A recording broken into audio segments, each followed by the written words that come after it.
Look at that grin, look at that boyish smile. That little kid in Kurt Russell in some ways keeps surfacing, doesn't it, in your films? Do you like that? Are you happy about that?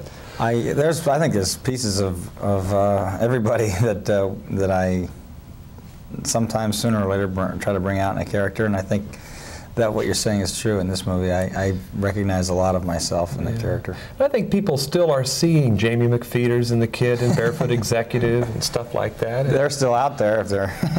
Do those films come back and haunt you? Are you proud of them? How do you look back at those things? Well, that's a nice way of asking it, at least. I pretty much look back on them, and I'm not ashamed of them in any way. Especially my Disney years, I think that we did some good movies there, and I think that I got a good education in this business there.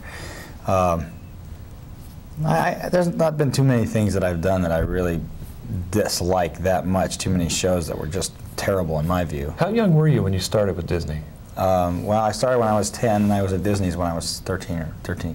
Because Barefoot Executive really has emerged as one of the more trenchant satires on television, you know? Yeah, that was like, I guess that was 70 or 71 or something like that. Was there a point of departure when suddenly the juvenile in Disney pictures becomes the mature character in other films? I don't think there was a specific point. I do remember that in 1974, I had just finished doing 3 Disney pictures that were like a trilogy of pictures, and I was 24 or something. It was still a college character, and I knew at that time this was going to be the last time I could play that, you know.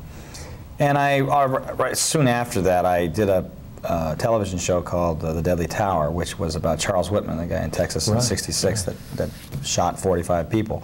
Well, that's obviously a departure, but there were things that I had done, television shows, and even some things at Disney's where I was able to have film to show producers or directors in a different vein. Somebody in particular you had to convince ever? Somebody who wasn't going to take you seriously?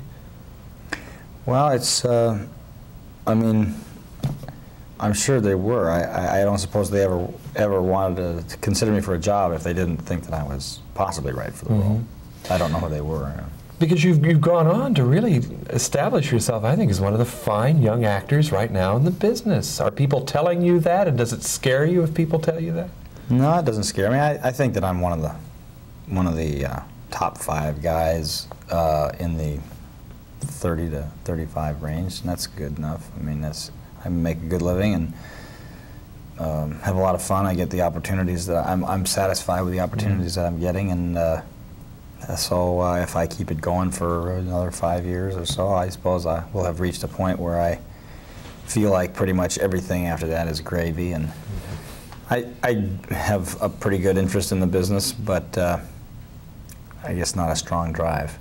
Yeah, let's talk about Reno Hightower, because here's a guy whose maybe lack of drive has kind of gotten him into a rut. Yeah, there's 2 ways of looking at it. My preference, I don't know, I understand people without a tremendous drive. I had a drive in baseball. Once that was taken away, I've never had a similar drive in any other field.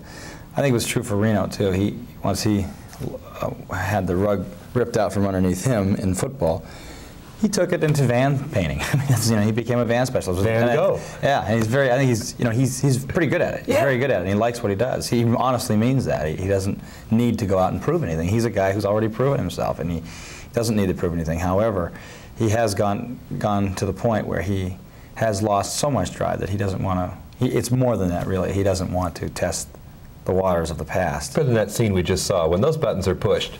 Oh yeah, he's ready. Oh yeah, the instinct is there. If somebody threw a ball at me right now, I'd react.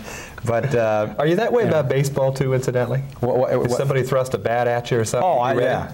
Oh yeah. I could always fall out of bed and hit anyway. So I would be. Yeah, I'm still that way about baseball. Why don't we talk baseball? There's a lot of the Royals watching you right now, getting ready for spring training. Well, I didn't bet on the Royals last year, and I've learned my lesson. Next year, go for it. I hope you get it all again. All right, Kurt Russell.